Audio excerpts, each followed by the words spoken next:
Je voudrais dire, si je peux me permettre, que je trouve dommage que les questions soient posées par écrit, parce qu'en fait, ça interdit le débat qui pourrait s'établir entre vous et la salle d'une façon beaucoup plus libre et spontanée. Alors, moi je suis prêt, si vous voulez, je serai très volontiers que je réponde à une question orale, mais il faut à ce moment-là que chacun s'engage. La seule raison pour laquelle les organisateurs ont préféré passer par des questions écrites, c'est que vous savez, parfois nous avons des gens dans la salle qui commencent une seconde conférence au lieu de poser une question. Vous savez très bien. Donc, c'est pour cela que j'ai préféré d'une part laisser du temps aux questions, et ne pas être trop long dans mon propos introductif, mais si vraiment vous vous engagez, chacun d'entre nous qui pose une question, à ne pas faire de conférence et à poser une question, je suis tout prêt à prendre le risque, hein, ce sera effectivement beaucoup plus vivant. Donc on va récupérer des questions écrites encore, donc continuer, mais entre-temps on peut prendre quelques questions orales.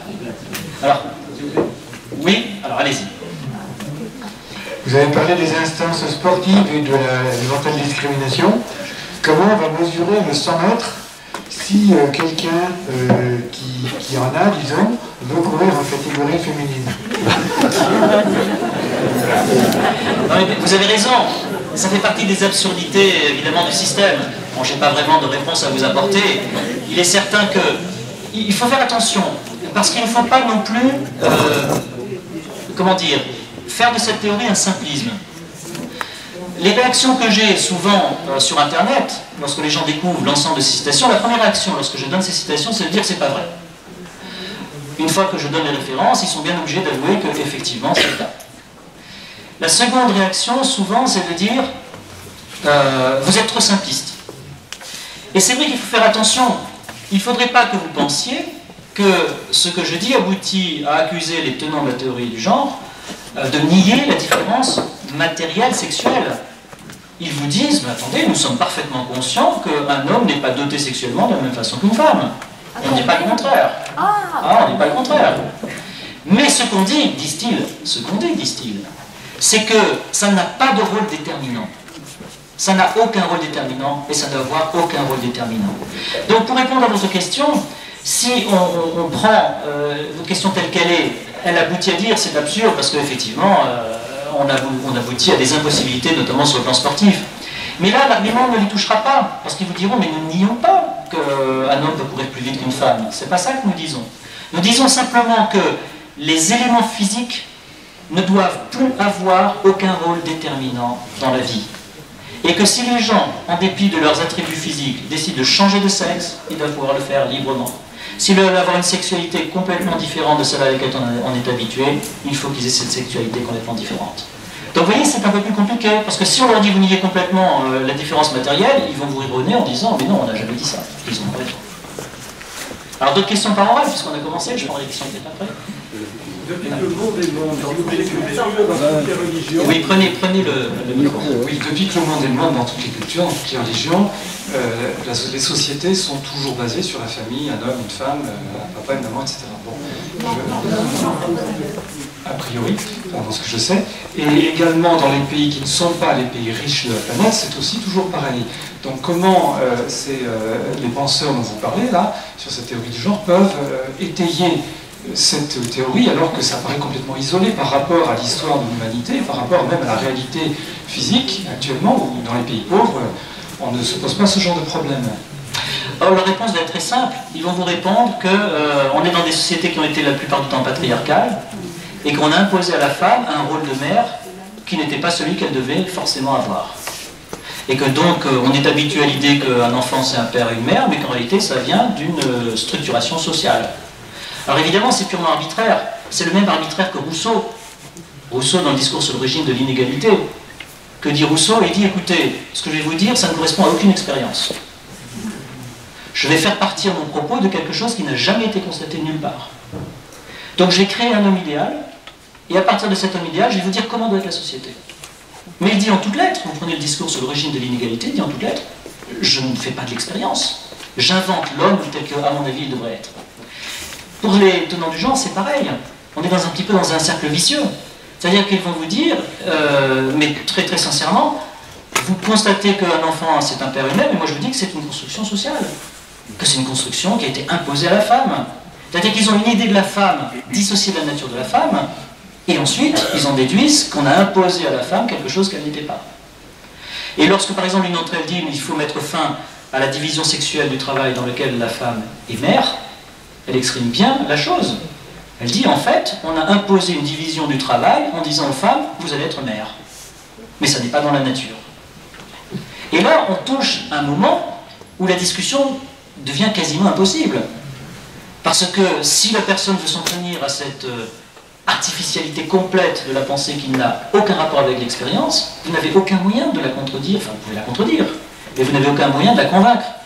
Puisqu'elle se fait comme Rousseau une idée artificielle de ce que doit être la femme, ensuite elle vous dit, si vous me dites que la femme n'est pas ça, c'est parce qu'on l'a empêchée d'être ce qu'elle devait être, puis voilà, la question est réglée. Donc nous, que devons-nous faire? Nous devons au moins, lorsque nous sommes conscients du danger, identifier les processus psychologiques. Hier, j'étais en conférence de presse au Maroc. J'étais allé faire une conférence au Maroc sur ces questions. Et deux journalistes, deux jeunes femmes, me posent la question en disant, mais finalement vous dites, par exemple, vous parlez du mariage homosexuel, vous me dites que les enfants, s'ils sont adoptés par un couple homosexuel, vont avoir quelque chose en moins par rapport à ce à quoi ils peuvent prétendre, c'est-à-dire l'altérité, le père et la mère. Sur quelle étude vous basez-vous? Et alors je lui ai répondu, et ça m'a semblé vraiment important, je lui ai répondu, quand vous posez cette question, vous êtes dans l'idée du genre déjà. Bon, me dit-elle, pourquoi? Pour une raison très simple, c'est qu'il y a une constatation, l'enfant naît d'un père et d'une mère. C'est donc à vous qui voulez changer cela, qui résulte de la simple constatation évidente, de m'apporter les études qui montrent que si on change, ça n'aura pas d'incidence négative. C'est pas à moi. C'est pas à moi d'aller faire des études pour montrer que ça n'aura pas de conséquences négatives. Parce que sinon, j'admets, par un processus qui fait qu'on est sans arrêt piégé, qu'il est légitime et cohérent de sortir de l'observation de la nature pour poser un être complètement artificiel et inventé. Or, le premier point que nous devons tenir, si nous voulons garder l'esprit clair et ne pas être brinque-ballés par des concepts et des sophismes absurdes, ça consiste à dire, ce que nous constatons, c'est ceci, c'est la nature. Vous voulez quitter la nature en disant qu'elle n'est pas bonne, qu'elle n'a jamais été comme ça, c'est à vous maintenant de m'apporter la preuve scientifique. Et là, nous posons de graves problèmes à ceux qui prennent cette théorie. Je vais vous donner un exemple sur ces questions d'études. Lorsque le programme est sorti, le programme du gouvernement, il y a 2 ou 3 associations qui ont écrit en disant, écoutez, dans ce programme, vous fondez toute votre démarche sur la constatation, qui est dans le document. Vous pouvez le télécharger librement, d'ailleurs, ce programme. Il est sur le ministère des droits de la femme et sur le ministère des porte-parole du gouvernement. Vous dites que, depuis 10 ans, un homosexuel sur 4 a été physiquement agressé. Sur quoi vous basez-vous? Le temps passe, pas de réponse, les associations relancent, et finalement on leur dit c'est un sondage IFOP, qui était effectivement indiqué. Mais aucune trace de sondage IFOP, y compris sur IFOP. Les associations font une recherche complémentaire, et finissent par tomber effectivement sur un sondage qui était dans un sous-étage d'IFOP, presque caché en quelque sorte. Et en fait on s'aperçoit que c'était un sondage qui avait été commandé par le magazine Têtu. C'est-à-dire que le gouvernement faisait l'ensemble de son programme sur la base d'un sondage commandé par le magazine Têtu. Et on est allé voir, du coup, le sondage, je me suis plongé dans la question, moi aussi. Et j'ai constaté que, finalement, le panel de personnes qui avaient répondu était de 250 sur la France entière. 250 personnes. Et ces personnes qui ont dit « j'ai été agressé », il n'y a eu aucun recoupement avec les mains courantes ou les plaintes déposées pour permettre de savoir si, oui ou non, il y avait une trace de cette agression. Donc la personne, elle pouvait être militante de la cause et dire « j'ai été agressé », aucune possibilité de le vérifier, et on prend ça comme argent comptant, avec 250 personnes. Donc si vous voulez, ça montre bien que, là aussi, il ne faut pas laisser passer la nécessité de mettre les gens qui prônent autre chose que les questions naturelles en face de la responsabilité. Faites-nous des études sérieuses, et c'est à vous d'abord de les faire, et faites-les de façon scientifique, qu'on sache sur quoi on s'appuie. La théorie du genre, c'est l'idée que l'homme et la femme sont aussi le produit de la façon dont ils sont élevés.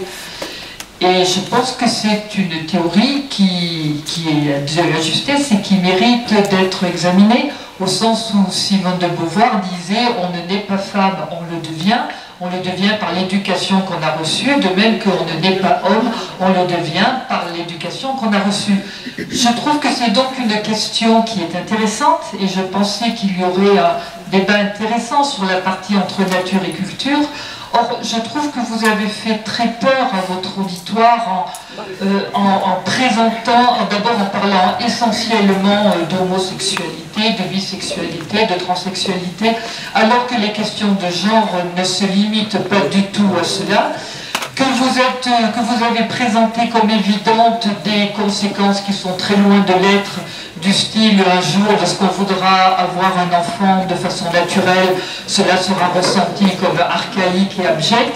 Je trouve que c'est très très dommage, parce que ce sont des questions qui sont intéressantes, qui sont importantes, et je trouve qu'elles mériteraient d'être présentées d'une façon moins caricaturale. Alors, je vous remercie de votre question, je vais y répondre, hein, et je vous rassure, je suis habitué à cette question. Et, vous n'êtes pas la première à la poser, et je me réjouis parce que vous avez raison, elle est importante.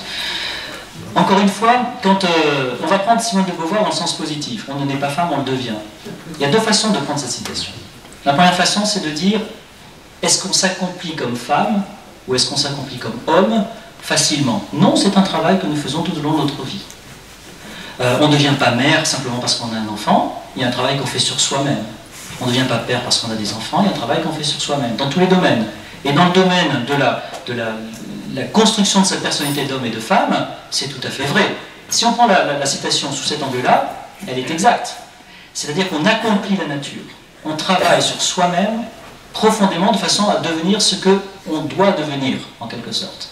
La deuxième acception, et c'est là où l'identité de genre devient extrêmement pernicieuse, et les deux sont liés. Et les deux sont liés. Ça consiste à dire, je choisis d'être femme.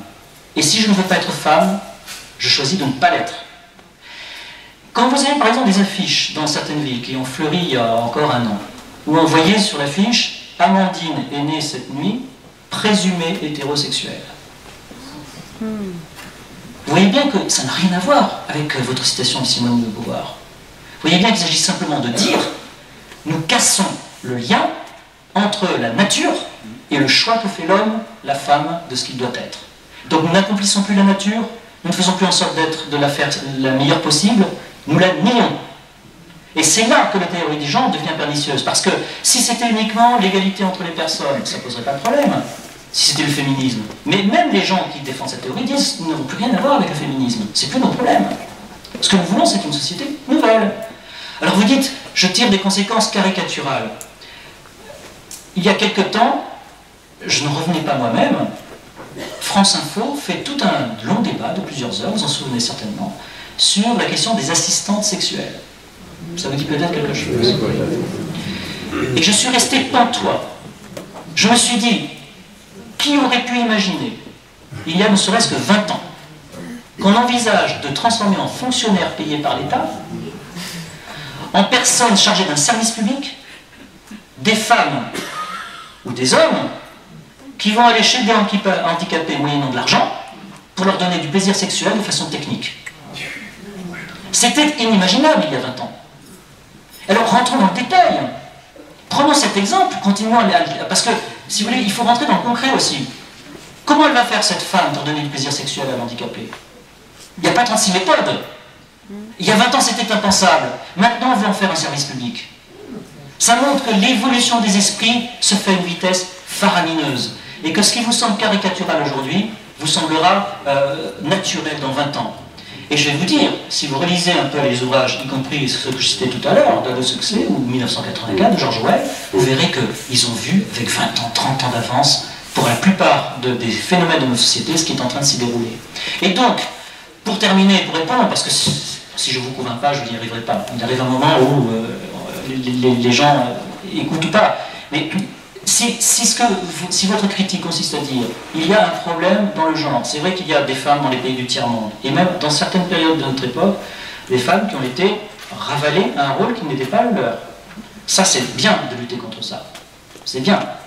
Mais s'il s'agit de détruire la nature pour arriver à un nivellement complet sans qu'il n'y ait plus aucun repère naturel, cela, ça n'a rien à voir. Et je dirais même que ça doit nous entraîner à réfléchir un peu sur l'histoire. On parle de la condition féminine. Mais il faut savoir que la condition féminine était bien meilleure au Moyen-Âge, par exemple, au XIIIe siècle, qu'elle ne l'était ensuite au XVe, XVIe siècle. Il faut savoir que c'est depuis Philippe le Bel et la Renaissance du droit romain qu'on est revenu à un droit où la femme était privée des droits qu'elle avait auparavant. Je vous rappelle qu'au Moyen-Âge, les femmes votaient.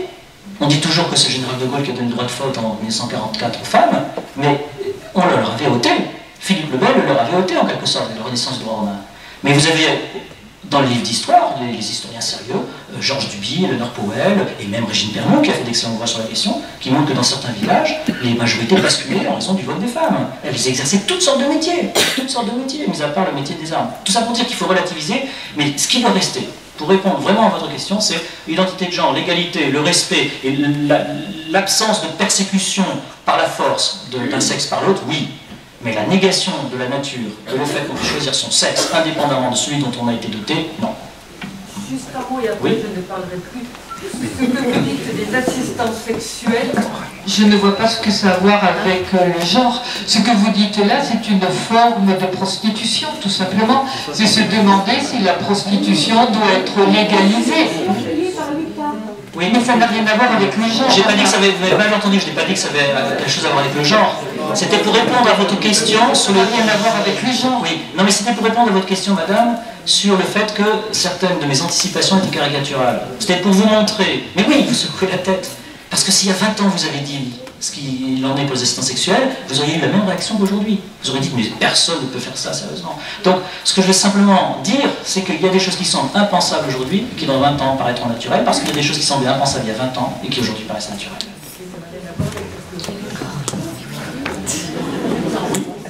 Alors, finalement, on est passé à l'oral. Je vais prendre les questions et il faut peut-être répondre à la question quand même. Il y a celle qui sont sur l'intelligence financière, et les politiques. Il y a celle qui sont Alors, très bien. Je vais prendre déjà ces questions. Quel intérêt ont les politiques à soutenir le genre? Est-il plausible de croire que l'objectif de cette idéologie est de faire des personnes déconnectées les unes des autres et donc mieux manipulables par des totalitarismes politiques? Quels intérêts notre société aurait à faire appliquer la théorie du genre? Comment faire pour ne pas adhérer à cette mouvance et lutter contre elle? Alors, les hommes politiques, c'est un mystère. D'abord, dans cette affaire, je vais être très clair, je n'incrimine pas un gouvernement plutôt qu'un autre. Parce que je vous rappellerai que les manuels scolaires ont incorporé le genre sous le ministère de M. Châtel, ministre de l'Éducation nationale, dans le gouvernement de M. Sarkozy. Donc, d'une certaine façon, c'est indépendant de l'orientation politique. Il m'est arrivé de dire, d'ailleurs, devant ces mêmes hommes politiques, qu'ils se faisaient manipuler. C'est ce que je pense. Ils n'ont pas eu le temps, peut-être, pour un certain nombre d'entre eux, de se pencher sérieusement sur la question. Mais il faut savoir que dans tous les cabinets ministériels aujourd'hui, vous avez des militants LGBT. Ils sont présents partout. Ils sont extrêmement bien représentés, sans aucun rapport avec le nombre de personnes qu'ils représentent. Et donc il y a une influence qui s'exerce dans tous les milieux. Ça s'est fait progressivement par cooptation. Un qui en appelle un autre, qui en appelle d'autres. Et aujourd'hui, dans tous les cabinets ministériels, vous en avez. Donc les hommes politiques, s'ils ne font pas attention, s'ils ne sont pas convaincus que ces questions culturelles sont fondamentales, vont céder et vont laisser faire un certain nombre de choses en pensant peut-être que ça fera passer la pilule sur d'autres domaines. On va donner satisfaction sur tel point qui apparaît secondaire à un homme politique, et puis pendant ce temps, on parlera moins d'un souci d'économie, de chômage et autres, sans se rendre compte qu'en réalité, le problème en question est beaucoup plus important encore. Parce qu'à long terme, il va avoir des effets dévastateurs et qu'on ne pourra jamais restaurer une économie digne de ce nom si on n'a pas des familles qui retrouvent une certaine stabilité, si on n'a pas des repères chez les jeunes gens, si on n'a pas une sorte de possibilité de se projeter dans l'avenir avec une certaine confiance. Or, quand tout disparaît, quand il n'y a plus de repères d'aucune sorte, eh bien, la confiance disparaît aussi. Et regardez autour de vous, combien de jeunes gens en fin d'adolescence sont ballottés à droite et à gauche sans savoir où aller. Et quand vous les interrogez, ils vous disent pour beaucoup d'entre eux, ou en tout cas un trop grand nombre d'entre eux, que ce qui les intéresse, c'est leur sortie du samedi soir en boîte, de se retrouver ensemble pour boire des bières et se saouler, y compris à l'âge de 16 ans, 17 ans, 18 ans déjà, et c'est fréquent. Et je ne parle pas de la laisser de fumer quelques joints au passage. Donc voilà.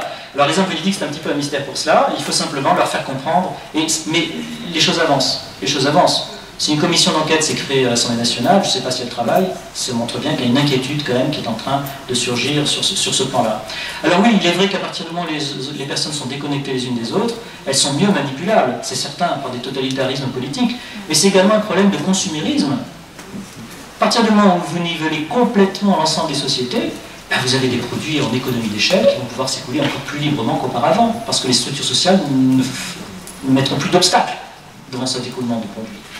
Donc oui, l'uniformisation complète du monde, avec la suppression totale des différences, c'est quelque chose qui peut être utilisable pour ceux qui veulent faire toujours plus d'argent dans notre société. Alors, d'autres questions. N'estimez-vous pas qu'il y a une filiation entre la théorie du genre et le behaviorisme, refus des lois de la biologie et de la génétique? Oui, c'est exactement ce que je vous disais. On est en plein dedans. On est en plein dedans. Mais vous savez, il ne faut pas avoir peur de dire les choses telles qu'elles sont. À mon sens, prenez la théorie du genre en disant la nature n'est plus une référence, il faut s'affranchir complètement de la nature pour découvrir la véritable liberté de l'homme. C'est une façon de dire que le nazisme est légitime. Purement et simplement. Parce que qu'est-ce que c'est que le nazisme? C'est une théorie culturelle qui dit qu'il y a une race supérieure aux autres. Ça ne repose pas sur la science, mais c'est une théorie culturelle. Eh bien, pourquoi elle aurait moins de mérite que celle du genre? Puisque là aussi, c'est une théorie culturelle qui s'affranchit de la nature. Donc à partir du moment où vous acceptez de vous affranchir de toute référence à la nature, vous ouvrez la voie à tous les totalitarismes et vous justifiez, y compris a posteriori, celui du nazisme. Ils ont eu moins de chars que leurs adversaires, c'est pour ça qu'ils ont perdu. Ou à l'Assemblée nationale, ou dans telle enceinte nationale, il y a moins de voix d'un côté que de l'autre, c'est pour ça qu'on perd. Et si vous n'avez plus de référence avec la nature, c'est le règne du totalitarisme qui s'instaure. Avons-nous un peu de recul par rapport à des expériences menées pour des enfants aujourd'hui sur réactions identitaires d'enfants traités de façon asexuée? Non, pas encore. Les expériences aujourd'hui qui sont faites sont vraiment dans le sens inverse. J'ai été frappé là aussi à France Info, j'étais surpris. Odile de Monchicourt, dans sa chronique scientifique, faisait état d'expériences qui ont été menées, et qui aboutissent à constater que dès le très jeune âge, les enfants des sexes différents réagissent de façon complètement différente.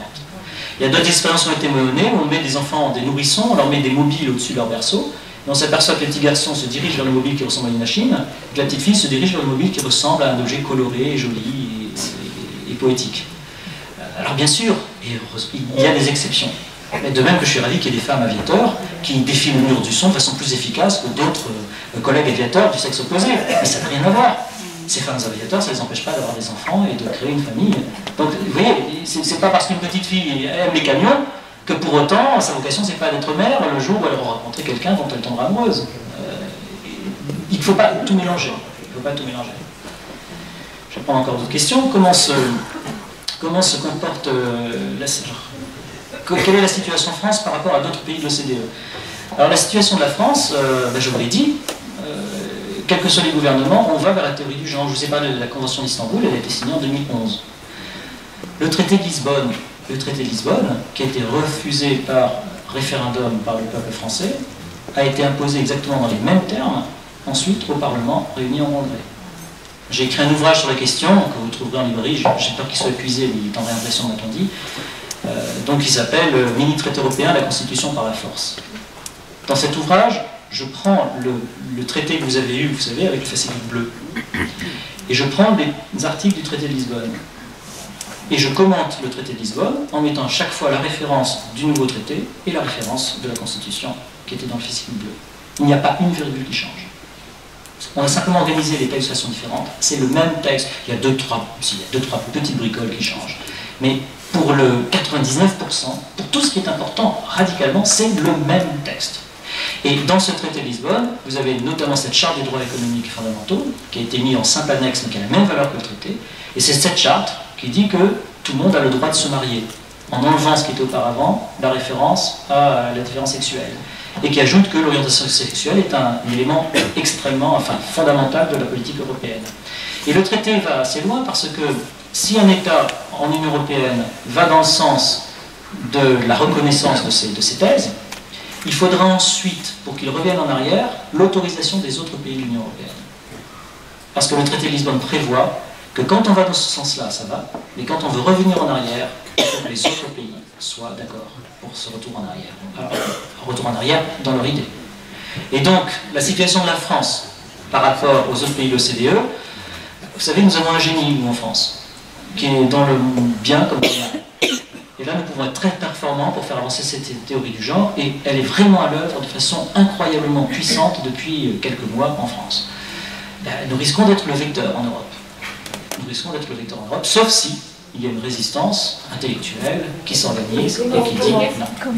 Comment on peut résister? Alors comment résister? Comment résister? La première chose, c'est d'abord de vous informer et d'informer les gens qui sont autour de vous.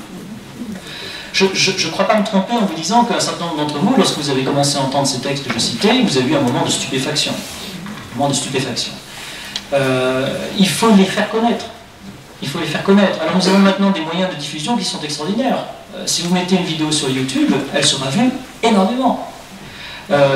J'ai fait une conférence le 22 mars, si je me souviens bien, et un des assistants m'a demandé la permission de la filmer. Il l'a filmée, c'était une vidéo amateur, et on l'a mise sur Internet.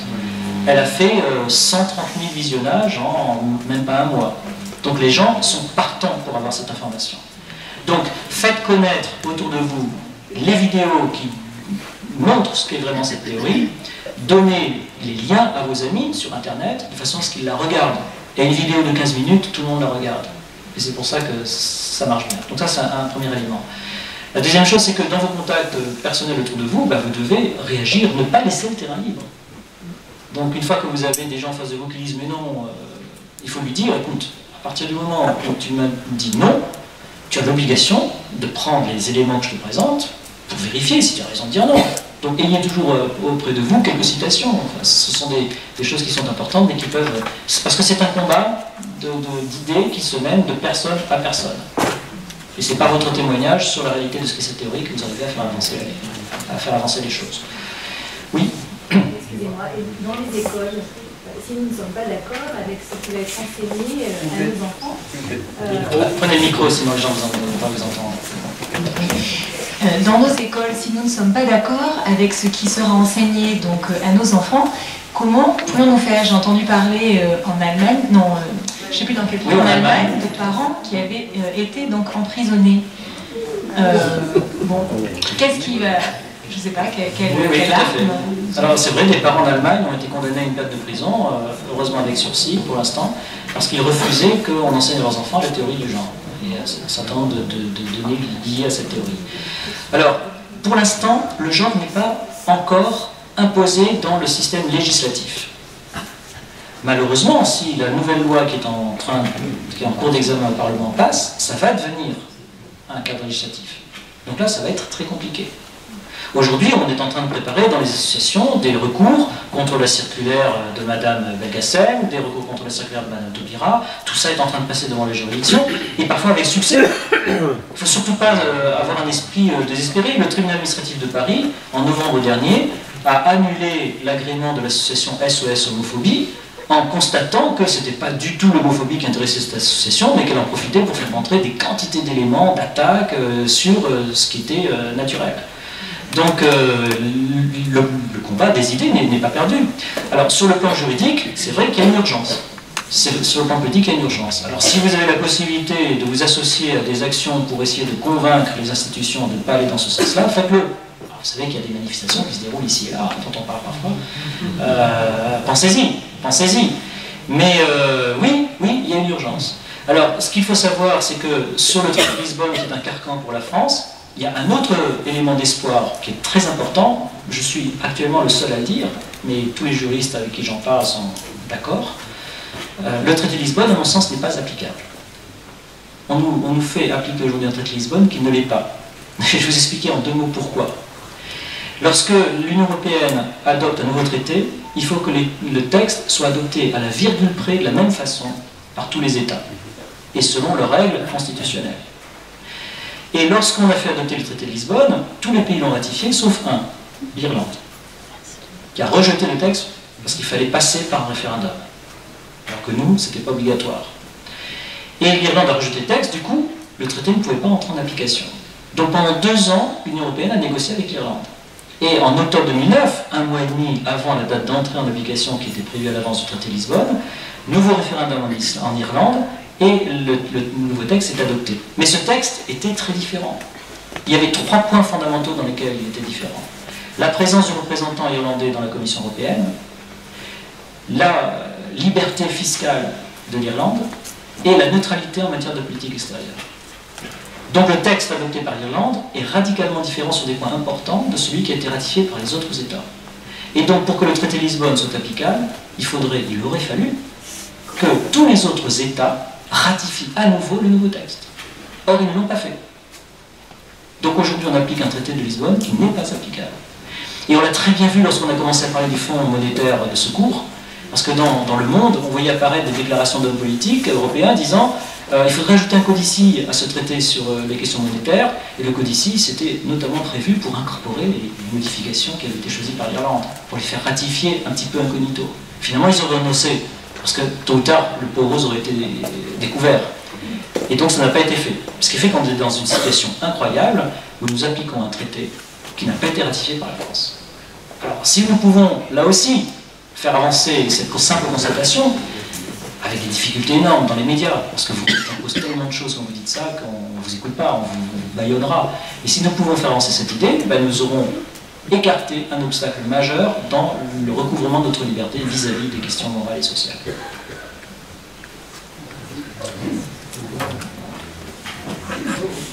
Oui? Est-ce que je peux me permettre une question personnelle au niveau de l'Europe? Êtes-vous personnellement contre l'Europe ou... Je vais essayer de comprendre. Compte tenu que nous perdons le droit à la souveraineté, nous pouvons être contre l'Europe. Parce que la Constitution européenne, telle qu'elle configure juridiquement le pouvoir, prenons le cas sur ce cas de la République du genre, comment voulez-vous juridiquement vous avez la réponse? Nous n'avons aucune possibilité juridique de contre-attaquer l'Europe. Oui, alors, évidemment, on ne va pas transformer ce débat en débat sur l'Europe, hein, mais c'est une question très intéressante, très importante. Non, comment être anti-européen? J'ai vécu toute mon enfance à l'étranger, mes parents étaient professeurs. L'un professeur de philosophie, l'autre professeur de français. Et donc j'ai un amour presque mystique pour la France. Mais lorsque nous étions à l'étranger, on parlait des Européens. Et pour moi, l'Europe, c'était quelque chose qui était magnifique. Et il suffit de regarder autour de nous pour voir l'extraordinaire diversité et richesse de l'Europe. Les réalisations incroyables dont nous avons été capables. Donc nous avons une fierté d'Européens qui n'est pas du tout contradictoire avec la fierté d'être français, d'être allemand, d'être italien. Il y a un génie dans l'Europe qui est un génie que le monde entier nous reconnaît et que nous sommes les seuls à l'extrême à ne pas reconnaître dans certains cas. Donc comment ne pas être européen? Ce que je ne suis pas, à titre personnel, puisque vous posez des questions, c'est que je ne suis pas un fédéraliste. C'est-à-dire que l'Europe doit être une Europe qui réserve, chaque fois que c'est nécessaire, la souveraineté des nations, et qui mette en synergie ce qui est nécessaire pour que les choses aillent bien, mais qui laisse toute latitude aux États. Chaque État a en quelque sorte ses vocations. Il faut que l'Union européenne les reconnaisse, les laisse agir, et puis lorsque c'est nécessaire, au contraire, qu'on mette nos forces en commun. Donc il s'agit par exemple dans le domaine militaire de créer une armée commune pour défendre le continent, c'est très bien. Maintenant, s'il s'agit d'intervenir en Côte d'Ivoire ou d'intervenir dans un pays africain où la France a depuis très longtemps un rôle particulier, on n'a pas besoin de l'accord des Allemands, des Italiens pour le faire. Donc je réponds très brièvement, je ne suis pas du tout anti-européen, mais il faut veiller à ce que les vocations et les richesses des nations ne soient pas sacrifiées sur l'autel du fédéralisme. J'ai d'autres questions, mais n'hésitez pas à en poser encore par oral. Alors, dans quelle mesure peut-on refuser d'enseigner cette théorie dans les écoles privées, dans les écoles publiques? Alors, dans les écoles privées, vous savez que la loi de 59, dit la loi de Debré, préserve le caractère propre des enseignements privés, des établissements privés.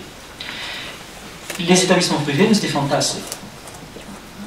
Ils ont le droit de faire respecter leur caractère propre. Et le caractère propre, c'est notamment la conception de la nature humaine. Donc, les établissements privés ont un outil juridique, législatif, qui peut leur permettre de lutter contre l'instauration de la théorie du genre dans leurs écoles. C'est à eux de s'en servir, c'est aux parents d'élèves de saisir cet outil. Dans les écoles publiques, malheureusement, cet outil n'existe pas. Est-ce que l'enseignement catholique est prêt à enseigner cette théorie du genre? J'espère que non. Mais je n'en suis pas certain, je ne suis pas sûr que dans certaines écoles... Parce que l'enseignement catholique, c'est très divers. L'enseignement catholique, c'est des professeurs qui parfois sont des adversaires acharnés du catholicisme. Très bien. Il y a des élèves trouvent dans l'enseignement public une ouverture d'esprit vis-à-vis de la religion catholique parfois nettement plus grande dans les établissements publics que dans certains établissements privés. Moi-même, j'ai fait toutes mes études dans un établissement public. J'en ai jamais souffert sur le plan spirituel. Donc les choses sont, vous voyez, les choses ne sont jamais aussi simples qu'on devrait dire. Il faut toujours regarder sur le plan humain comment sont les choses. Onfray était prof dans le catholique. Comment? Onfray a été prof dans l'enseignement catholique. Excusez-moi, j'ai pas compris. Michel Onfray a été prof dans l'enseignement catholique. Oui. Oui, mais vous voyez, Michel Onfray, bien sûr, c'est un philosophe extrêmement marqué sur le plan politique, mais il y a des réflexions de bon sens quand même. Et je vous rappelle que c'est lui qui, me semble-t-il, a publié il y a quelques années un livre complètement dévastateur pour tout ce qui est psychanalyse freudienne. Donc là aussi, vous savez, les personnes, elles ont des qualités au-delà de leurs étiquettes, il faut savoir les reconnaître. Donc, oui. Je rebondis pour poser une question sur la liberté de conscience à deux niveaux. Le premier, c'est que la loi dite Taubira va certainement être promulguée et que 20 000 élus ont signé, je pense, une pétition pour refuser de marier des couples d'un même sexe, quelles que soient d'ailleurs leurs origines politiques. Et le deuxième sujet que nous abordons ce soir, c'est que beaucoup d'enseignants vont se trouver face à des circulaires, vous venez de l'aborder, dans des écoles publiques et privées, et vont avoir un déchirement pour enseigner à des enfants dès 6 ans que, voilà, un papa et une maman, c'est pas forcément la nature, etc. Donc, entre cette fracture, cette déchirure, quels sont les éléments juridiques qui pourront être invoqués? Quels sont les... comment dirais-je, dans ce combat qui commence? Parce qu'il ne faut pas se cacher, nous rentrons dans un combat de conscience, mais aussi politique et juridique. Quelle est un petit peu votre approche anticipatoire? Sur l'objection de conscience, je suis assez pessimiste. Je suis assez pessimiste sur le plan juridique. Bien sûr, nous travaillons sur ces questions-là. Les juristes qui sont intéressés à ce problème, ils travaillent. Mais le problème est assez complexe. Je crois que d'une certaine façon, il va falloir anticiper, si possible, plutôt que prévenir plutôt que guérir. La première urgence, c'est d'empêcher ces textes de loi de passer. D'empêcher ces textes de loi de passer. Alors je ne sais pas si vous souhaitez que je vous donne mon opinion sur le mariage homosexuel, hein, peut-être que ça pourrait être intéressant, mais effectivement, il y a un lien entre ce qui est en train de se passer, parce que ma conviction, mais étayée d'ailleurs par un certain nombre de choses concrètes, ma conviction, c'est que le mariage homosexuel, c'est le point d'entrée de la théorie du genre. Tout simplement. Mais vous savez, c'est quand même assez clair. Je vais vous donner deux illustrations. Première illustration, Caroline Mécary, encore elle.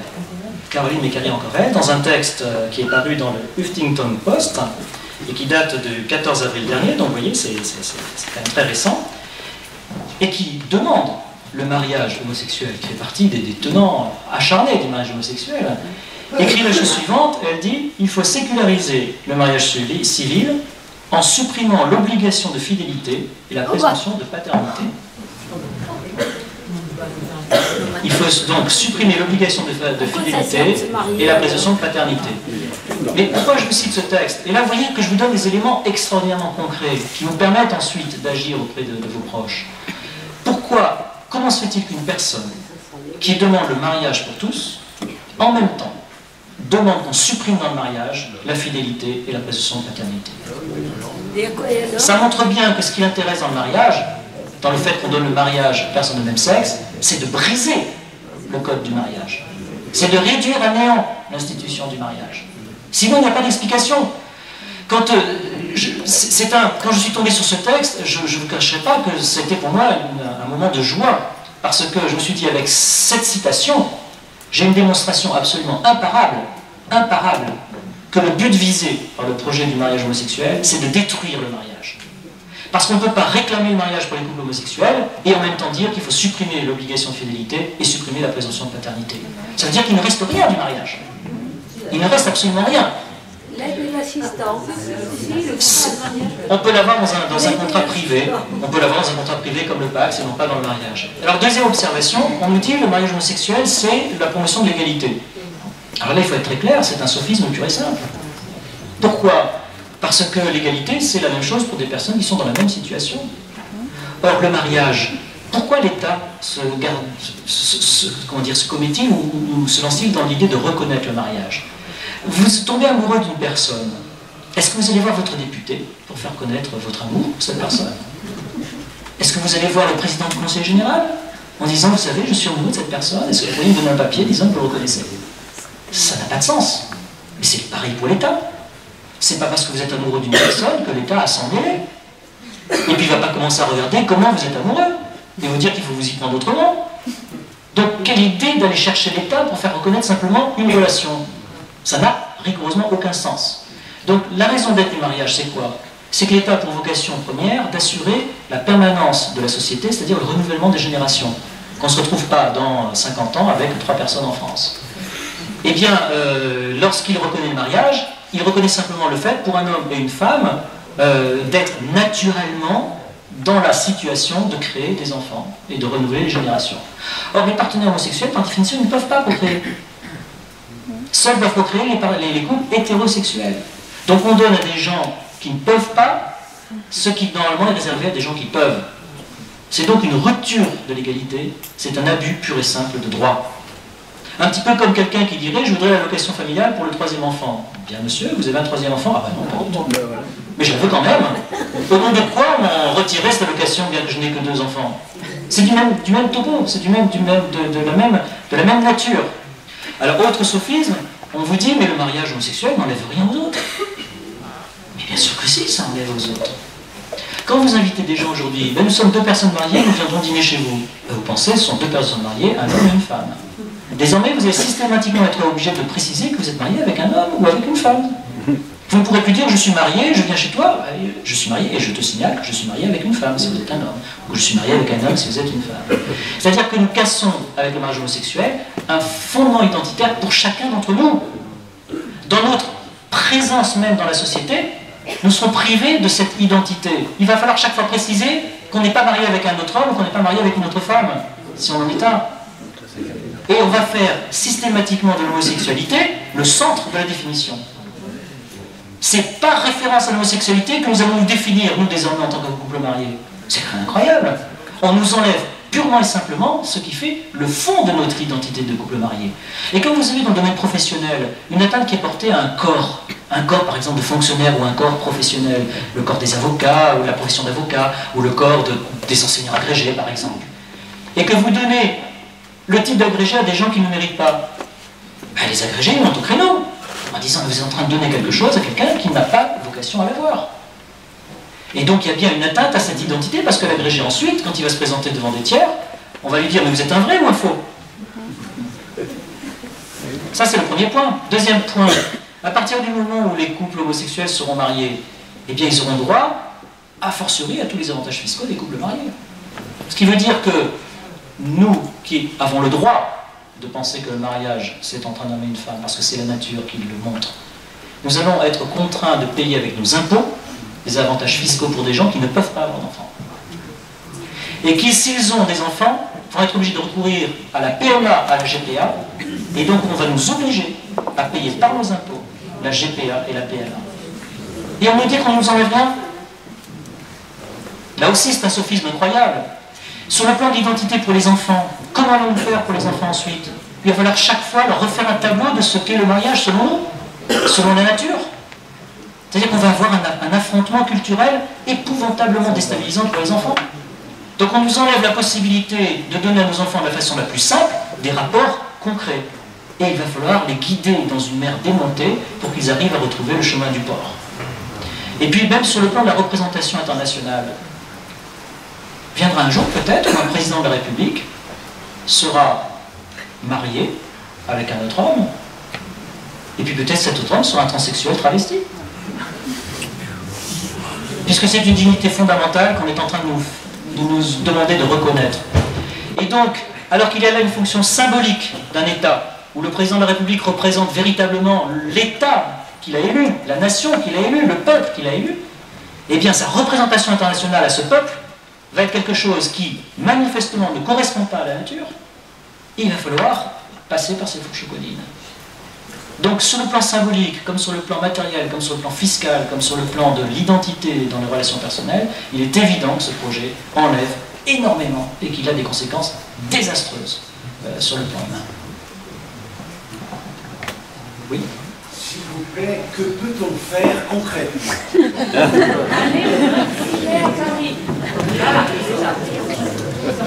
Alors, Je suis désolé, je ne peux pas vous donner de recette magique. Je ne peux même pas vous dire que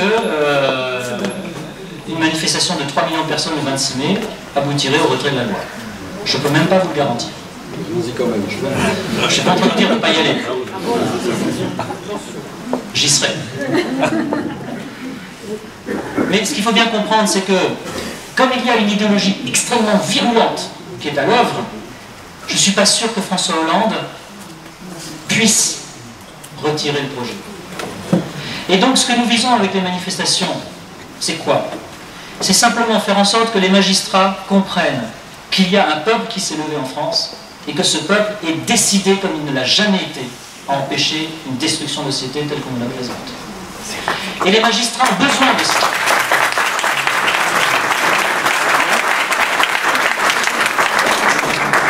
Ils ont besoin de sentir que le peuple est autour d'eux, en quelque sorte, quand ils ont une conviction.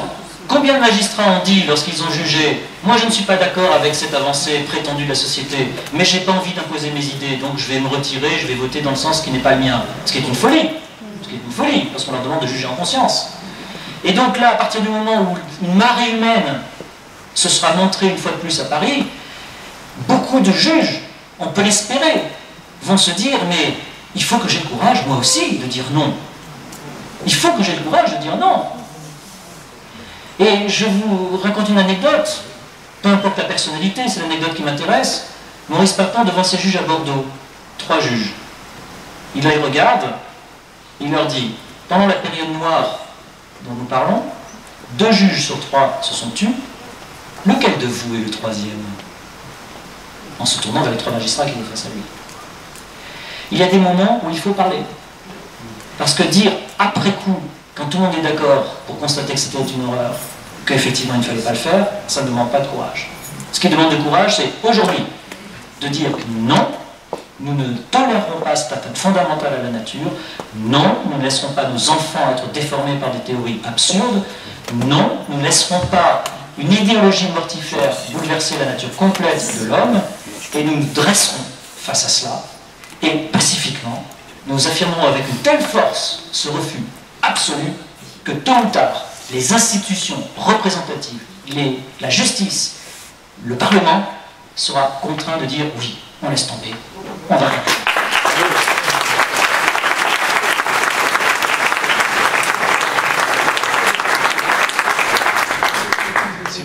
Oui. J'ai une question. Un peu de prospective, vous avez, dans des cases à banane, si on va vers la PMA, la GPA, ça veut dire qu'il va y avoir une marchandisation des corps des femmes, donc c'est un peu contraire à la défense des droits de l'homme que de faire une marchandisation du corps humain, quoi. Donc où est la cohérence dans leur discours? D'autre part, si on fait encore un peu de prospective, ça veut dire que tout l'héritage culturel qu'on a accumulé depuis des siècles, et ben, à un moment donné, il y aura des personnes qui auront la volonté de le détruire, je veux dire physiquement. Des œuvres, des bâtiments, tout ça, à un moment donné, ça n'aura plus aucun sens. Oui, alors sur la cohérence, bien sûr qu'il n'y a aucune cohérence. Aucune cohérence. Mais regardez, si vous prenez un mouvement comme le mouvement écologiste en France, il est censé respecter la nature, et il est en pointe sur cette idéologie du genre. En février dernier, Le Monde publiait un article de quelques responsables écologistes disant, attendez, on est en train de marchandiser la médecine, par exemple, avec la PMA et la GPA. Mais ils sont minoritaires. Ils n'ont aucune influence concrète sur leur mouvement. Donc il y a des contradictions absolues. Mais vous savez, on est dans un système où les contradictions ne gênent absolument pas ceux qui prônent des révolutions. Et d'une certaine façon, la révolution, c'est passer de contradiction en contradiction pour arriver au résultat qu'on vise. Simplement, nous faisons apparaître cette contradiction, mais sans nous faire de grandes illusions. Parce que, vous savez, vous tombez toujours à un moment donné, presque toujours, sur des personnes qui n'ont pas envie de comprendre, qui n'ont pas envie de se remettre en question et d'analyser véritablement, sérieusement, de quoi il s'agit. Vous avez des personnes qui rejettent avec rage toute pensée qui les met en difficulté avec elles-mêmes. Je me souviens, lorsque je faisais mes études de philosophie, ça m'a beaucoup marqué. Je parlais de Rousseau tout à l'heure. Et je faisais un exposé sur Rousseau. Et j'avais pris le discours sur la science et les arts. dans lesquels Rousseau, qui est présenté comme quelqu'un de formidable, comme un grand penseur des Lumières. Vous savez qu'il était exhibitionniste, Rousseau. Il était exclu d'un lieu d'accueil parce qu'il allait se montrer aux petites jeunes filles en écartant son manteau. Je ferme la parenthèse. Et donc Rousseau, dans ce discours sur la science et les arts, dit « Il faut empêcher la populace d'approcher des auteurs de la connaissance. » Le grand démocrate Rousseau. Empêcher la populace d'approcher des auteurs de la connaissance. Je fais mon exposé, c'était en maîtrise de philosophie à Aix-en-Provence. Il a fallu que je monte sur la table et que, non pas je lise le texte, mais que je hurle le texte. C'est-à-dire que les étudiants que j'avais autour de moi, évidemment c'était une pleine période post-mai 68, plus je leur lisais le texte de Rousseau, plus je me contentais de lire ce texte, plus ça les exaspérait. Ça les rendait fous de rage. Et je peux vous dire qu'aujourd'hui, sur ce débat LGBT, je le vois avec la petite vidéo dont je vous parlais tout à l'heure, les commentaires qui viennent, on a beau leur donner des citations, on a beau leur donner des références, on a beau leur dire, voilà, c'est à telle page, vous avez telle citation, ils ne veulent rien entendre. Ils ne veulent rien entendre. C'est indéfiniment la même chose qui revient en disant ce que vous dites est absurde, caricatural, ça n'a aucun sens. Donc il y a un moment où on est limité. Donc vous avez démontré qu'il y a une contradiction, mais si la personne ne veut pas l'entendre, vous ne pouvez pas aller bien loin. Alors, ce qu'il faut, c'est encore une fois que nous ayons une action positive et que par notre présence, notre force, notre force pacifique, nous soyons finalement un obstacle infranchissable pour cette théorie. Encore une fois. Oui, alors il y a une question derrière, je la prends.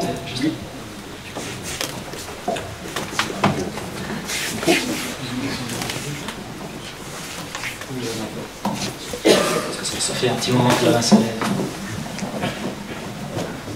Ben moi je voulais savoir, parce que vous dites depuis le début que donc, un homme et une femme ou deux femmes c'est contre nature, effectivement, mais en quoi ça dérange que deux hommes ou deux femmes se marient? Après vous parlez de GPA, la GPA pour l'instant est totalement interdite en France, donc on peut passer par l'adoption, qui est totalement légale, et en quoi un enfant qui n'a pas voulu être adopté par un homme et une femme sera plus triste en foyer que dans une famille avec deux hommes qui pourra l'élever avec des repères peut-être autres que la nature, mais il pourra être heureux, il aura des repères quand même, il va aller avec d'autres personnes, il verra qu'il peut se marier avec une femme. En quoi ça dérange le mariage d'une femme?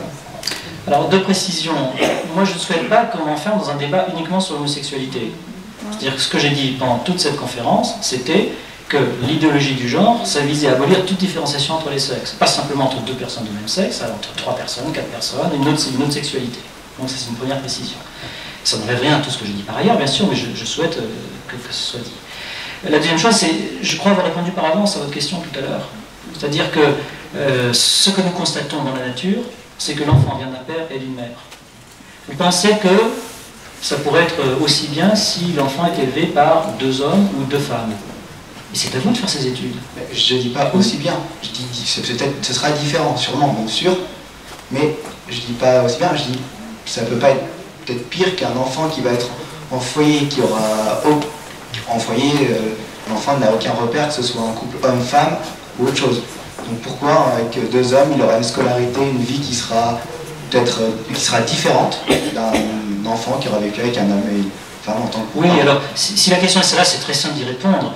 Les couples hétérosexuels, les pères et mères, les hommes et femmes qui veulent avoir un enfant adopté, ils attendent 5 ans aujourd'hui pour en avoir. Ils sont obligés d'aller en Colombie, ils sont obligés d'aller en Russie, ils sont obligés d'aller dans les Indes. C'est-à-dire que si vous parlez des enfants qui ont besoin d'être adoptés, qui ne savent pas quel couple trouver, ça n'existe pas. Ça n'existe pas. Aujourd'hui, vous attendez 5 ans pour trouver un enfant adopté en France. C'est un véritable parcours du combattant pour les parents qui veulent adopter un enfant que d'arriver à l'adopter. Donc cette question que vous posez, elle est complètement inexistante. C'est-à-dire que ça fait partie des sophismes qui sont partout dans la presse, mais aujourd'hui, les enfants qui ont besoin de trouver un père et une mère, les pères et les mères sont là en train de les attendre des années durant. Donc on n'a pas besoin d'aller chercher d'autres personnes. Mais si vous dites qu'il y a certains parents qui attendent cet enfant, peut-être que ces parents sont pas, parce qu'il y a des tests pour savoir si le foyer peut les accueillir, peut-être que le foyer n'est pas apte à accueillir ces enfants. Écoutez, on pourrait en parler à perte de vue, mais deux choses. Faisons les tests, parce que c'est important de savoir si le couple est équilibré, puis si celui-là ne l'est pas, trouvons-en un autre. Et quand vous en avez qui attendent 5 ans et que ce sont des milliers et des milliers de couples, je vous assure que vous en allez en trouver un deuxième, c'est certain. Et donc en fait, vraiment le problème, à mon avis, ne se pose pas du tout dans ces conditions-là. C'est une question totalement virtuelle qu'on met en avant et qui ne correspond pas à la réalité.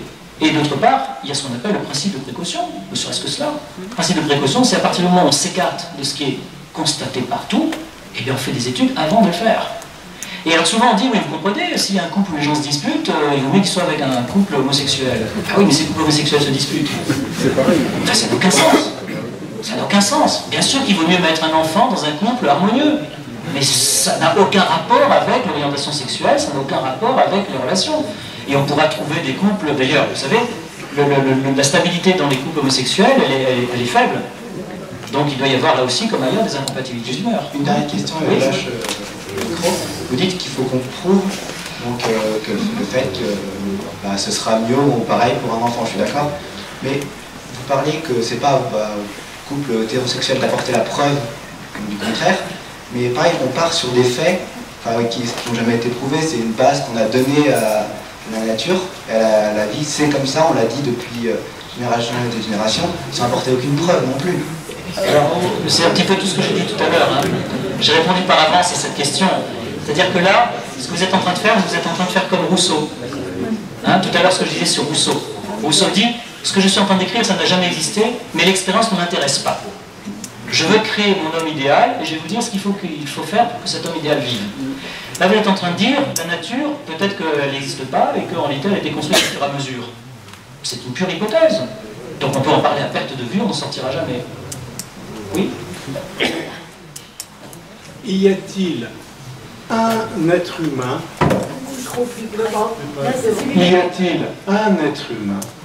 qui soit né autrement que de la rencontre d'un spermatozoïde et d'une ovule? Mis à part Jésus-Christ, je parle d'un être humain. À ma connaissance, il n'y en a pas. À ma connaissance, il n'y en a pas. Tout être humain est le résultat de la rencontre d'un spermatozoïde et d'une ovule. Un spermatozoïde vient d'un organe masculin et une ovule vient d'un organe féminin. C'est la définition de masculin et féminin. Je propose. À partir de là, vous avez dit tout à l'heure au début qu'un homme pouvait décider d'être le père d'un tel. Ce qui me gêne, c'est que l'enfant, sa filiation naturelle, lui est cachée. Nous devrions d'abord commencer par demander que les accouchements sous X n'existent pas. C'est-à-dire que tout enfant a droit, à 18 ans, de connaître par l'État le nom de son géniteur, c'est-à-dire celui qui a fait le spermatozoïde, et le nom de sa génitrice, c'est-à-dire celle qui a fait son ovule. C'est un droit fondamental qui devrait être inscrit dans les droits de l'homme. Écoutez, je ne vois pas quoi répondre à votre question, puisque vous dites ce que je crois défendre, bien sûr. Je le pense aussi, mais je l'exprime. Bien sûr. Je l'exprime. Ma question, c'est que le mariage avait un but dans le temps, c'était de poursuivre la famille. Et que la famille, c'est quoi? C'est l'ensemble des êtres humains qui ont le même père et la même mère. C'est-à-dire les spermatozoïdes venant du même homme et les ovules venant de la même femme. Quand je dis bien et fécondés dans le corps de la même femme. C'est ça la famille. Les familles dites recomposées, c'est une invention. Ça n'existe pas. Je suis personnellement divorcé, mais j'ai toujours ma famille, qui sont les enfants que j'ai eus avec la même mère. Parce que vous n'en avez pas eu d'autres avec une autre femme. Ben, j'aurais deux familles à ce moment-là. Eh ben, moi j'ai deux familles. Et ben vous avez deux familles. J'ai une famille recomposée. Non, non, vous avez deux familles. Moi, ce que je vous propose, Sylvie, je vais en rester. Il est nécessaire de revenir à la définition des mots. Bien sûr.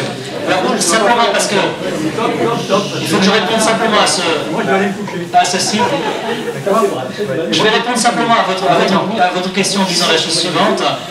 Aujourd'hui, notre débat n'est pas tout à fait celui-là, ce que vous dites, mais n'oubliez pas que, même ce que vous avez dit sur la rencontre du spermatozoïde et de l'ovule, les tenants de l'identité du genre, ils vont dire, mais ça ne pose pas de problème. Simplement, on va se rencontrer le spermatozoïde dans une éprouvette avec son ovule. C'est tout. Et on aura un être humain comme si on l'avait fait naturellement. Parce que, encore une fois, à partir du moment où on franchit la ligne rouge, et où on dit que la nature est devenue secondaire par rapport à la volonté d'affranchissement de l'homme, bah, les techniques modernes le permettent. C'est pour ça que cette théorie se développe avec une telle force aujourd'hui. C'est que les techniques commencent à permettre de telles manipulations.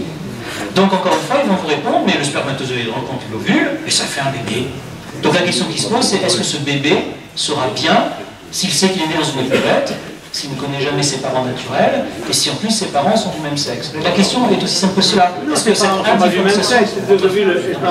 ce qu'il verra après s'il est adopté par un couple de même sexe, bien sûr. Mais c'est de dire que ce sont ses géniteurs, c'est ça le mensonge. Bien sûr, bien sûr. C'est un mensonge d'État. Je n'y trouve plus du tout avec la théorie du genre. Je regarde mon numéro de sécu qui commence par un 1. Alors le 1, est-ce que je pourrais choisir de le changer en fonction de si j'aime le rose ou de choses comme ça, ou est-ce que c'est le 1 signifie que j'ai plus de chances que ma voisine d'avoir le cancer de la prostate?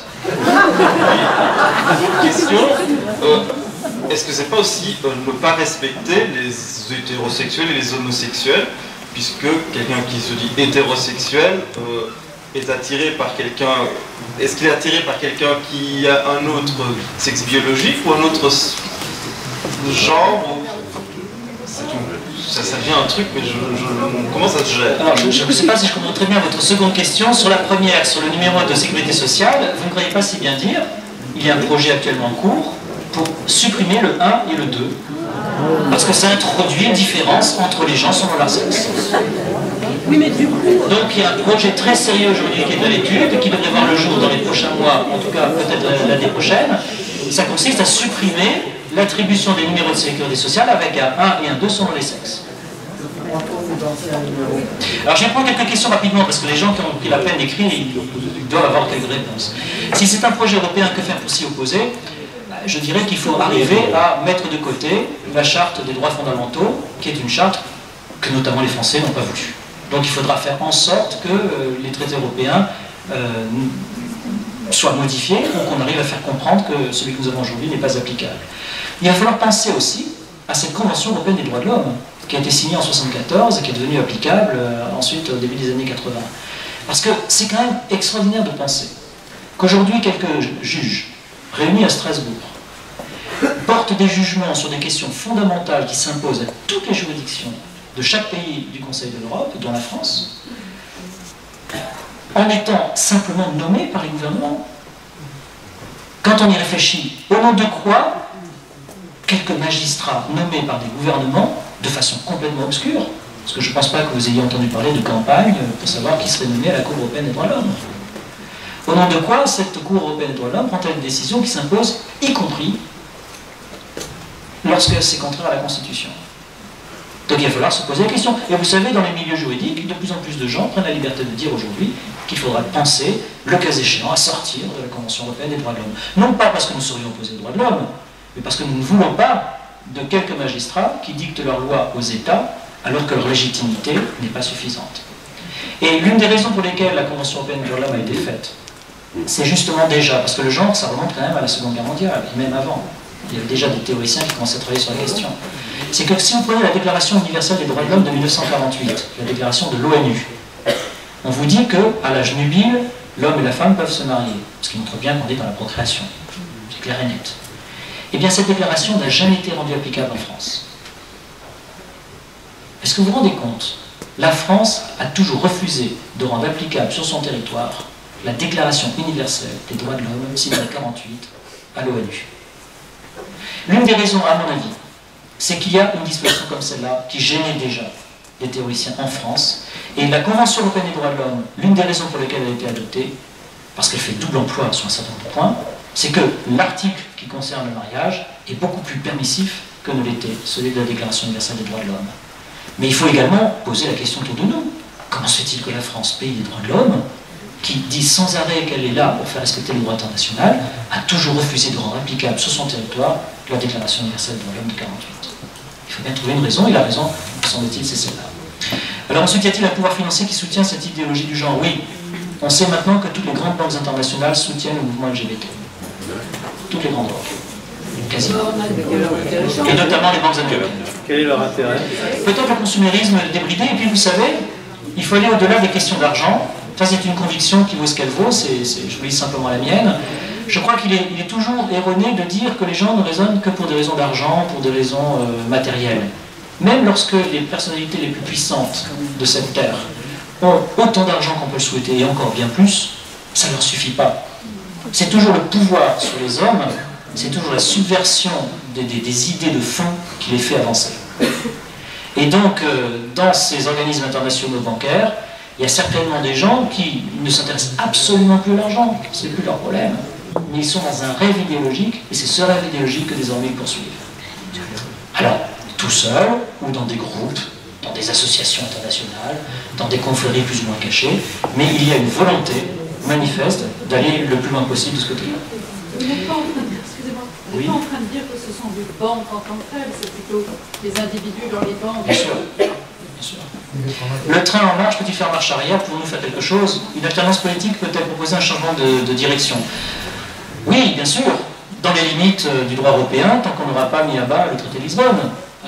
Oui, les alternances politiques peuvent faire quelque chose. Donc, faut-il que les gens qui vont prendre les rênes du pouvoir la prochaine fois s'engagent à revenir en arrière sur des éléments importants? Or, pour l'instant, ils ne sont pas forcément prêts. Ils ne sont pas forcément prêts. Là aussi, c'est une question de volonté, et puis de la part des électeurs de faire connaître leur volonté de façon très claire à leurs dirigeants politiques. N'estimez-vous pas qu'il y a une filiation entre la théorie du genre? On l'a déjà vu celui-là. Freud a dit, dans le cas où l'observation contredit ma théorie, je choisis quand même ma théorie. Oui, c'était un bon rousseauiste. Alors, désobéissance des professionnels concernés. Alors, la désobéissance, franchement, il faut y faire attention. C'est que dans les périodes délicates comme celles que nous vivons, les personnes qui prennent des risques sont rarement soutenues par leur père. C'est-à-dire que si vous avez des mères qui refusent de marier, par exemple, un couple de personnes de même sexe, par exemple, vous parliez tout à l'heure d'objection de conscience, je ne suis pas du tout certain qu'ils soient soutenus par des nombres importants d'autres mères. Une fois que quelques-uns d'entre eux auront été condamnés pénalement, je ne suis pas sûr que le reste continue à suivre. Parce qu'une condamnation pénale pour un homme politique, c'est l'inéligibilité, par exemple. L'impossibilité de se présenter ensuite à des élections. Donc cette question est une question grave. Ce qu'il faut, c'est trouver un élément juridique, et je vous rassure, on y travaille de façon à permettre ce recouvrement de liberté sur le plan de l'objection de conscience. Mais c'est loin d'être évident. Il faut l'envisager si c'est nécessaire, mais il faut faire très attention. Concrètement, quel moyen a-t-on pour juger? Je crois qu'on a fait à peu près le tour. Que peut-on faire en particulier pour l'enseignement? Alors, pour l'enseignement, vous avez des associations qui se créent pour lutter contre la théorie du genre et qui vont introduire des recours juridiques. Donc, renseignez-vous, posez la question à ceux qui, autour de vous, d'après vous, ont des renseignements sur ces associations, et puis adhérez, soutenez-les. Un espoir, laissant que la Norvège. Oui, la Norvège est en train d'abandonner la théorie du genre. Elle s'est rendue compte, la Norvège, elle est en train de quitter la théorie du genre parce qu'elle s'est rendue compte des effets désastreux que ça a fait notamment sur les enfants. Donc vous voyez, il y a moyen de revenir en arrière. Il y a moyen de revenir en arrière. Voilà, y a-t-il encore d'autres questions? Eh oui, c'est pour ça. Oui, ils sont pas... Ils sont libres. Oui. Mais au moins ils ont réagi sur le plan national. Oui, une autre question? Oui, alors tout d'abord merci pour la clarté avec laquelle vous expliquez tout ça. Une question très concrète. Est-ce que plus fort Micro. Il faut bien parler près du micro. Est-ce que voilà, vous m'entendez? Ouais. Voilà. Est-ce que vous pouvez nous donner des exemples de comment très concrètement un enfant en école élémentaire qu'est-ce qu'on va lui enseigner? Comment ça va se passer pour un enfant du CP, du CE1? On a déjà des expériences qui ont été menées. Je parlais hier de l'expérience du petit ours brun, où on donne des fascicules de petit ours brun aux enfants, dans lesquels le petit ours papa est pareil que le petit ours maman, et on brouille complètement les pistes pour l'enfant, c'est-à-dire que c'est toujours le papa qui fait le gâteau et toujours la maman qui répare la plomberie, et tout à l'avenant. Et on demande au petit garçon, ou la petite fille, au fur et à mesure, d'identifier des comportements et de constater qu'il n'y a absolument aucun lien entre telle situation et le sexe du père ou de la mère. Donc voilà un exemple très concret. Ce que je disais sur les camions planqués et les poupées, c'est en cours aussi. Vous avez des écoles pilotes qui ont commencé à faire ça et qui systématiquement conduisent les petits garçons vers les poupées et les petites filles vers les camions. Donc c'est cette forme-là que cela va prendre. Et puis on a des formes qui sont plus pernicieuses, où on interroge les enfants, on leur pose des questions en disant mais est-ce que tu sais ce que c'est qu'être un petit garçon? Enfin vous voyez, et on les amène à se poser des questions sur ce qu'ils sont vraiment. Puis vous avez également un autre biais, alors qui s'adresse aux plus âgés, au collège, c'est ce qu'on appelle la ligne azur, par exemple. Vous avez entendu parler de la ligne azur. Lorsque les enfants ont un problème d'identité sexuelle, eh bien on leur dit connectez-vous vite à cette ligne azur. Et là on voit des scènes pornographiques, des gens qui sont à 3-4 dans un lit, des gens qui se piquent avec des seringues et de la drogue, et tout ça c'est encouragé par l'éducation nationale, qui propose officiellement la ligne azur dans les collèges aujourd'hui aux enfants. Mais c'est quoi le but affiché de tel... Le but c'est de casser les codes. C'est toujours pareil. Casser les codes et les repères, et que les enfants comprennent que désormais il n'y a plus aucune règle établie en matière de sexualité, en matière de comportement à risque. La seule chose qu'on leur dit, c'est mettez un préservatif. Concrètement. Mettez un préservatif, à partir de là tout va bien, sortez protégé le dimanche. Mais jetez un coup d'œil sur les lignes azur, et ce que vous verrez, dites-vous bien que c'est bien moindre que ce qu'on y trouvait il y a 3 mois. Parce qu'il y a déjà eu des protestations il y a 3 mois, et les pires ont été retirés. Et donc, il y a un certain nombre d'associations qui ont gardé les témoignages de ces images, et franchement, c'est ahurissant, c'est proprement ahurissant. Donc c'est un peu tout ça. Et lorsque le tribunal administratif de Paris, en novembre dernier, a annulé l'agrément d'SOS homophobie, c'est tout simplement pour des raisons de ce type. C'est-à-dire que le tribunal a constaté qu'alors que l'association était là simplement pour essayer de sensibiliser prétendument au risque de stigmatiser des gens qui avaient une orientation sexuelle, etc., différente d'eux, mais en réalité, il faisait passer des multitudes d'idées sur le transsexualisme, sur le bisexualisme, sur le fait qu'on pouvait être à plusieurs ensemble, etc., etc., que ça n'a plus rien à voir avec ce qui avait été prévu initialement dans l'agrément. Mais je ne suis pas sûr que quoi que ce soit ait changé. Un nouvel agrément a été donné à l'association, et il faudrait voir ce que fait à nouveau l'association dans les collèges et les lycées. C'est évident qu'elle ait changé de comportement. Et là, par contre, les parents sont en état de protester. Vous avez la possibilité de saisir les tribunaux et de faire respecter vos droits. Oui. Apparemment, il semble néanmoins que le genre soit rentré dans les programmes dès la rentrée 2013, dès septembre 2013. C'est ce qui est prévu. Mais déjà dans les manuels de SVT première, vous avez déjà des exposés qui touchent la théorie du genre. Mais des CP apparemment. Ah, dans les CP, tout à fait. Alors, la loi n'est pas encore votée, on va voir ce que ça va donner. Je ne sais pas d'où vient la question, donc je regarde peut-être dans la mauvaise direction. Donc oui, c'est ce qui est prévu pour la rentrée 2013. D'ailleurs, dans le document du gouvernement dont je parlais tout à l'heure, vous avez une mention très claire là-dessus, que je n'ai pas citée tout à l'heure. L'identité de genre sera enseignée de manière adaptée dès l'école. La circulaire du 17 février 2003 devra être revue en conséquence et à cette fin. Les enseignants auront un module à leur programme de formation initiale, et une ligne d'écoute téléphonique assurée par les associations de lutte contre l'homophobie sera promue largement en milieu scolaire. Un guide pratique sera diffusé dans les universités dès la rentrée 2013.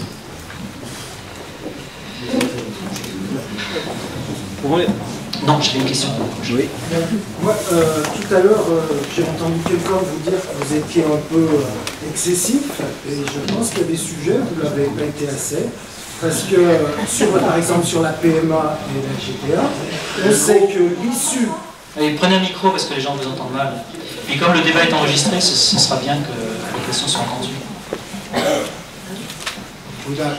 J'ai entendu dire que vous étiez un peu excessif, et moi je ne le pense pas, donc je me permets de le dire, et j'aimerais que vous reprécisiez, parce que sur la PMA et la GPA, qui sont des résultantes automatiques aujourd'hui, pratiquement de droit, par les premières lois qui arrivent, on va vers une situation d'eugénisme qui est évidente. On regarde comment ça se passe avec le maïs quand on choisit la semence. On voit, à partir du moment où on a un choix, il y a simplement qu'à aller voir, j'ai été voir par curiosité sur Internet ce que pouvaient proposer des gens dans les pays étrangers. Et bien ça y est, on propose, on essaye de proposer déjà une sorte d'eugénisme, mais ça ne peut que s'empirer. Il faut être inconscient pour ne pas le voir. Enfin, moi, je demande aux gens d'ouvrir leurs yeux, d'aller sur Internet, ceux qui font des négations de la tête, d'aller voir Internet, d'aller voir ce que l'on voit, parce qu'on est dans une situation catastrophique, et qu'aujourd'hui, on s'est planté sur tout ce que l'on a touché. Chaque fois qu'on a voulu remettre la vie en question, on s'est planté dans tous les domaines de la science. Aujourd'hui, on s'est dit, on s'est planté de partout, et bien on y retourne sur l'homme et on va recommencer.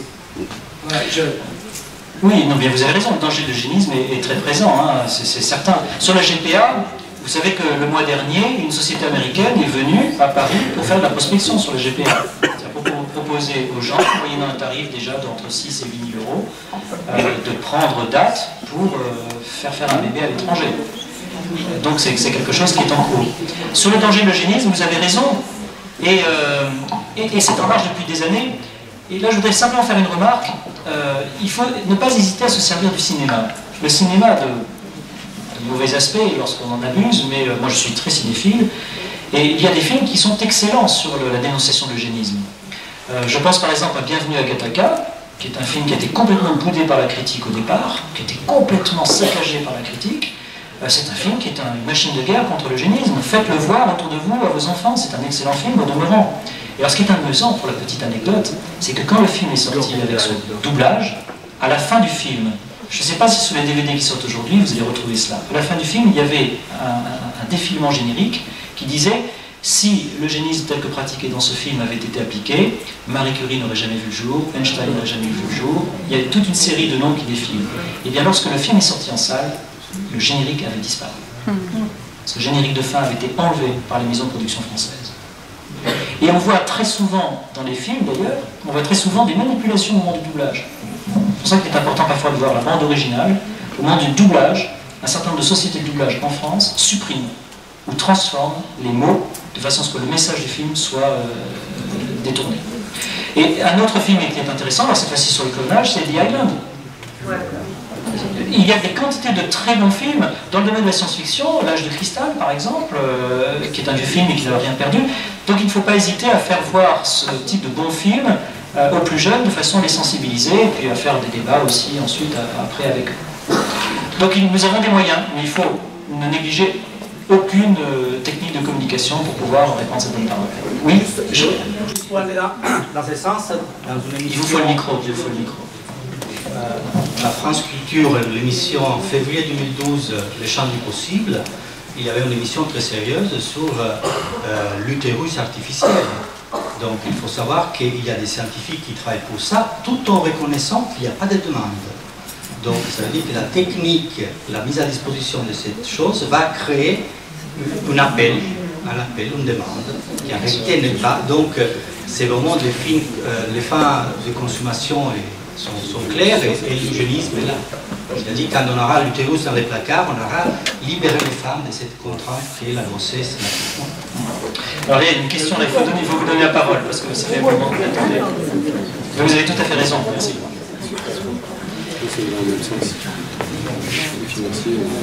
Pourquoi est-ce que les mouvements LGTB, c'est ça? BT, ne se rendent pas compte que c'est dangereux pour eux, puisque même l'appellation homosexuelle, lesbienne, est un gay, est un code qui tient compte du on est mâle, on est femelle, on est... Parce que si ça n'a plus aucune importance, même le mot homosexuel ne fait pas sens, hétérosexuel ne fait pas sens non plus, bisexuel ne fait pas sens non plus. C'est un code. Non, mais c'est passager. C'est passager. Voilà ce que dit Elisabeth Badinter, l'épouse de l'ancien président du Conseil constitutionnel, qui a écrit un livre qui s'appelle L'un et l'autre, qui est un des premiers livres sur le genre d'ailleurs en France. Et elle a écrit dans XY de l'identité masculine, page 233-234, comme c'est enregistré, ça me permet de donner là encore des références précises. Elle écrit « L'homosexualité est une étape vers l'hétérosexualité ». Alors je répète.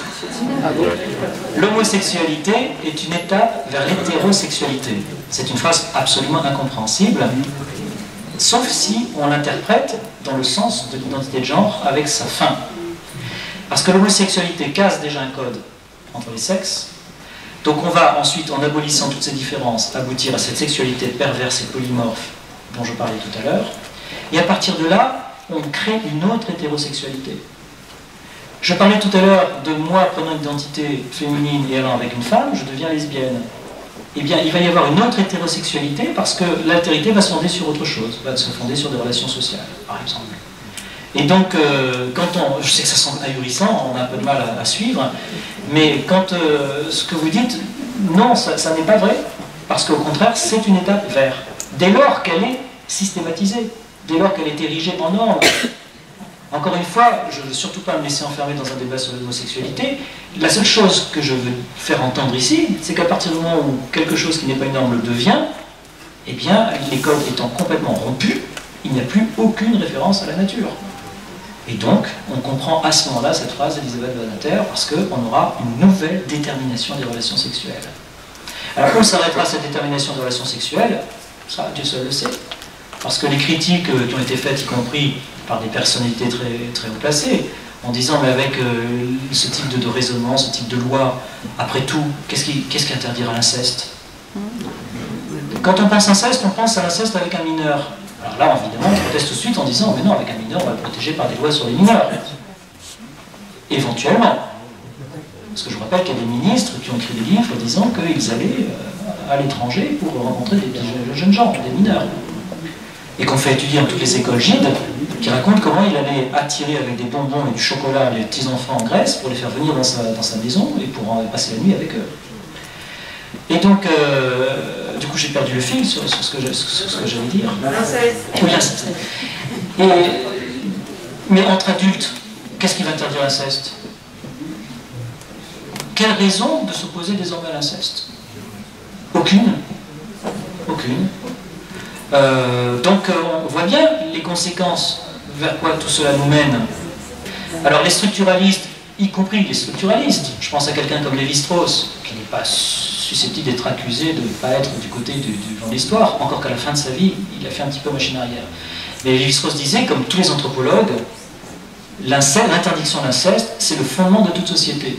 Parce que c'est une sorte de langage qui permet aux gens de sortir de leur petit milieu, et les sociétés communiquent par cet échange des femmes. Alors c'était évidemment une vision anthropologique dans les sociétés primitives, mais ce qui était admis par tous, c'était que l'interdiction de l'inceste, c'était le fondement de toute vie en société. Et c'est vrai.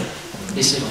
Donc là, avec des ruptures de code comme celle à laquelle nous assistons, même ce fondement risque d'être atteint. Et je ne vois pas comment nous pourrons nous y opposer si nous laissons faire. Parce que, encore une fois, pour quelle raison interdira-t-on des relations incestueuses entre des adultes? Il n'y a aucune raison. Voilà, je crois... Alors, il y avait une dernière question. Alors, la toute dernière. Elle est très simple. D'abord, merci pour votre exposé. Pourriez-vous juste préciser la différence entre orientation et identité sexuelle? Ah bah, l'identité sexuelle, c'est est-ce que je me sens femme ou homme? L'orientation, c'est est-ce que je suis tenté par les hommes ou par les femmes? C'est tout simple. C'est évidemment simple. Écoutez, merci beaucoup de votre attention.